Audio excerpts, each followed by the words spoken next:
दोस्तों, अगर आपके घर में दादा दादी, माता पिता, विधवा महिला, दिव्यांग भाई बहन या कोई भी ऐसा व्यक्ति है जिसे सरकार की सामाजिक सुरक्षा पेंशन मिलती है, तो आज की यह पूरी जानकारी आपके लिए बहुत जरूरी है। क्योंकि जून का महीना शुरू होते ही पेंशन को लेकर देश भर में कई तरह की चर्चाएं, अफवाहें और सवाल तेजी से फैलने लगे हैं। कोई कह रहा है कि अब हर पेंशनधारी को 3,000 रुपए मिलेंगे, कोई कह रहा है कि बिना केवाईसी के पेंशन बंद हो जाएगी, तो कोई ये दावा कर रहा है कि अब हर महीने 10 तारीख को आने वाला पैसा बंद कर दिया गया है। इसके साथ ही आधार कार्ड में बैंक खाता लिंक नहीं होने को लेकर भी लोगों के मन में डर बैठा हुआ है कि कहीं उनका पैसा रुक न जाए।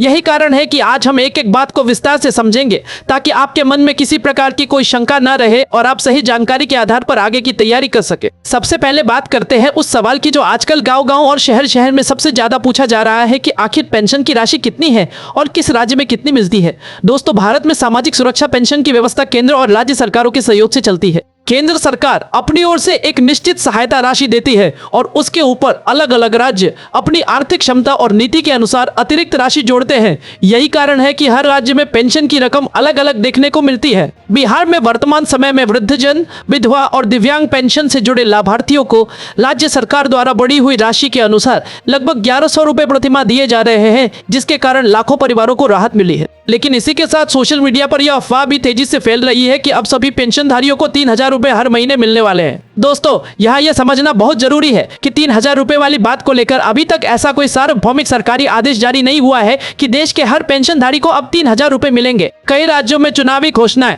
विभिन्न राजनीतिक दलों के वादे या भविष्य की योजनाओं को लोग तुरंत लागू नियम मान लेते हैं और फिर वही बातें व्हाट्सएप और यूट्यूब के जरिए तेजी से फैलने लगती है। इसी वजह से बहुत से बुजुर्ग बैंक जाके पूछते हैं कि हमारा 3,000 रुपए कब आएगा। इसलिए किसी भी अफवाह पर विश्वास करने से पहले आधिकारिक सूचना का इंतजार करना चाहिए। अगर भविष्य में सरकार पेंशन राशि बढ़ाती है तो उसकी जानकारी सरकारी पोर्टल और आधिकारिक माध्यमों से जारी की जाएगी। अब सबसे बड़ा सवाल यह है कि पहले बहुत सारे लोगों के खाते में लगभग हर महीने 10 तारीख के आसपास पैसा आ जाता था, लेकिन अब कई लोगों के खाते में पैसा 10 तारीख को नहीं आता और कुछ दिनों बाद आता है। आखिर ऐसा क्यों हो रहा है? दोस्तों, इसके पीछे कई प्रशासनिक कारण होते हैं। सबसे पहले लाभार्थियों की सूची का सत्यापन किया जाता है, उसके बाद जिले स्तर पर भुगतान की स्वीकृति होती है, फिर राज्य स्तर से राशि जारी होती है और उसके बाद बैंकिंग नेटवर्क तथा आधार आधारित भुगतान प्रणाली के माध्यम से पैसा खातों तक पहुंचता है। अगर किसी जिले में डेटा अपडेट होने में समय लग जाए, बैंक सर्वर पर दबाव हो, आधार सत्यापन लंबित हो या भुगतान फाइल देर से प्रोसेस हो तो पैसा कुछ दिनों की देरी से भी पहुंच सकता है। इसका मतलब ये नहीं होता कि आपकी पेंशन बंद हो गई है। कई बुजुर्ग ये सोचकर परेशान हो जाते हैं कि 10 तारीख निकल गई, अब शायद उनका नाम सूची से हट गया होगा, लेकिन ऐसा जरूरी नहीं है। कई बार भुगतान अलग अलग चरणों में जारी होता है, कुछ लोगों को पहले मिल जाता है, कुछ को बाद में। इसलिए अगर निर्धारित समय से कुछ दिन की देरी हो जाए तो घबराने के बजाय अपने पंचायत कार्यालय, प्रखंड कार्यालय या संबंधित विभाग से जानकारी लेनी चाहिए। अब बात करते हैं केवाईसी की, क्योंकि आजकल यह शब्द सबसे ज्यादा सुनने को मिल रहा है। बहुत से लोग पूछ रहे हैं कि आखिर केवाईसी क्या है और इसका फायदा या नुकसान क्या है। दोस्तों, केवाईसी का मतलब होता है अपने पहचान संबंधी दस्तावेजों का सत्यापन।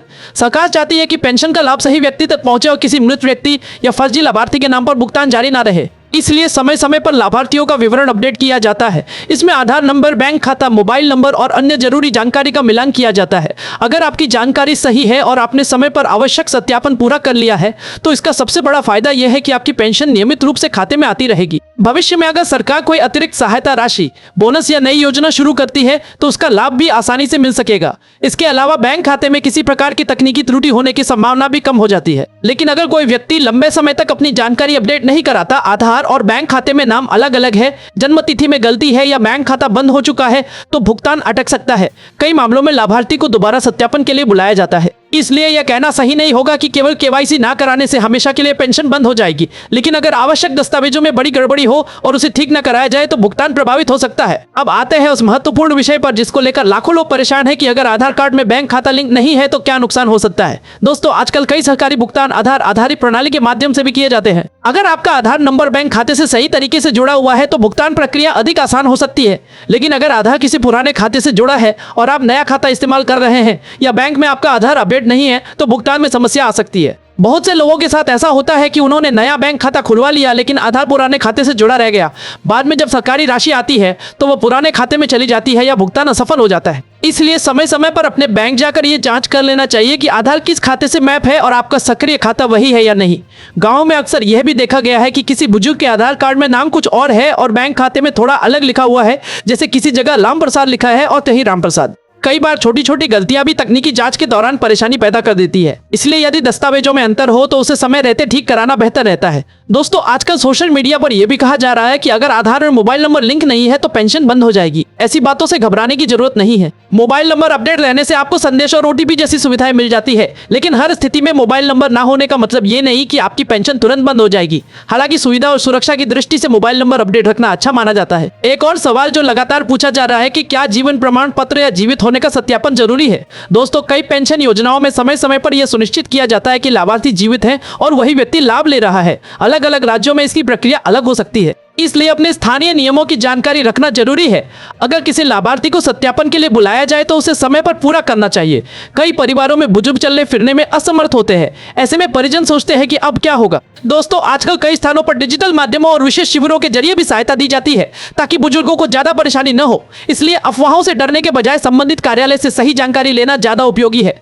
अब बात करते हैं उन लोगों की जिनकी पेंशन कई महीनों से नहीं आई है। सबसे पहले ये देखना चाहिए कि बैंक खाता सक्रिय है या नहीं। उसके बाद आधार और बैंक की स्थिति की जांच करनी चाहिए। फिर संबंधित पंचायत, नगर निकाय या सामाजिक सुरक्षा कार्यालय में आवेदन देकर भुगतान की स्थिति पूछी जा सकती है। कई बार तकनीकी त्रुटि ठीक होते ही रुकी हुई किस्तें एक साथ भी जारी हो जाती है। दोस्तों, सरकार का उद्देश्य यह है कि समाज के कमजोर वर्गों को आर्थिक सहायता मिलती रहे।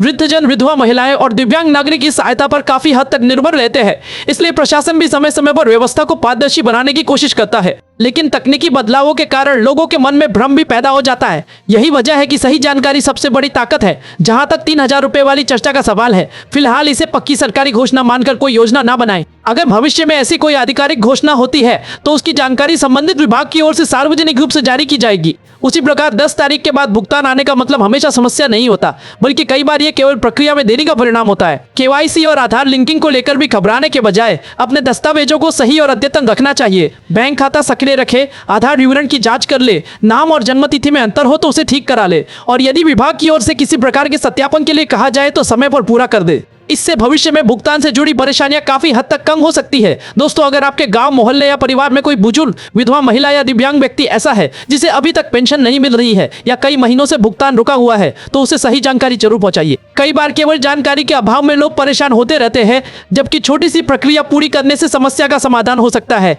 याद रखिए, सरकारी योजनाओं से जुड़ी हर खबर पर तुरंत विश्वास करने के बजाय उसकी आधिकारिक पुष्टि करना जरूरी है। अफवाहें कुछ समय के लिए उत्साह जरूर पैदा करती है, लेकिन बाद में निराशा का कारण बनती है। सही दस्तावेज, सही बैंक खाता, सही आधार विवरण और समय पर सत्यापन, यही 4 बातें आपकी पेंशन को सुरक्षित और नियमित बनाए रखने में सबसे अधिक मदद करती है।